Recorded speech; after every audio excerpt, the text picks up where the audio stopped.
संसारदावा नलनिधलोका त्राणाय कारुण्यं घनघनात्वम्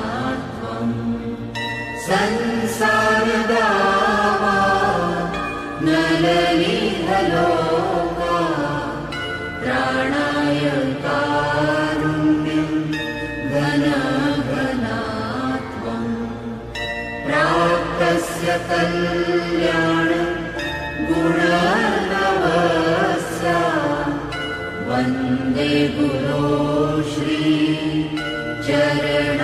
चरणारविन्दम् वन्दे गुरो श्री चरण